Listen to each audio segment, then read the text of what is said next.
This creepy PS2 style transition has been all over your feed lately. Today I'm breaking down every single node so you can build it yourself step by step. Let's start in Fusion. We create a new composition, plug it into the background output, add a merge node, and bring in our main background. All the source files are linked in the description, by the way. Add a transform node and get the positioning right. Right now the background's a bit too bright, so let's add a vignette to darken it down. Something like this works well. Next, bring in the folder PNG, position it, scale it, and it needs a drop shadow. Keep it subtle since the folder itself is pretty thin. Now let's animate it falling. Set keyframes on frame 25 and frame 0. At the start the folder should be off camera, so we push it back and scale it up, which gives us that falling motion. You can also play with the shadow, making it stronger at the very beginning for extra depth. Open the spline panel, select everything, hit S, that smooths out the animation instantly. Let's nudge that last position keyframe to frame 40. Now hit T, set ease out to 0 and ease in to 19. That's the timing we want. Now let's add the monster photo. Copy the previous node setup and paste it in. Adjust the photo to your liking. I'll leave mine as is. Next, the notebook PNG. Sorry, blanking on the exact name. Same deal. Drop shadow and make sure the shadow centered correctly this time. Add a vignette so it looks like the object's actually casting shade on itself. Copy paste, swap the PNG for the second monster photo. Adjust to taste. Same process again for the last photo element. Drop shadow, vignette, copy, paste, swap in the final monster. Now I wanna add a wind-blown motion during the fall. Set keyframes while the folder's falling. Select everything in the spline panel. Hit S and match the curve I'm using here. Our monster's still static at this point. Easy fix. Just copy and paste the merge node to bring the same animation over. Last motion piece. I zoom in at the very end. Add a transform node, set keyframes at the start and end, hit S to smooth it out. Almost there.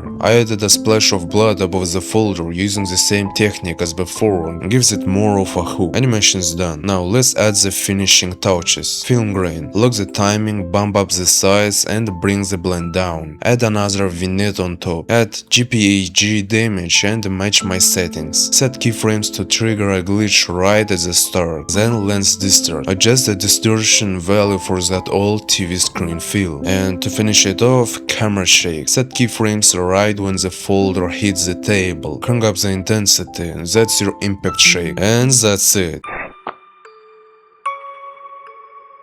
All the source files are in the description if you want to build this exact scene yourself. If this helped, subscribe. More breakdowns like this coming soon.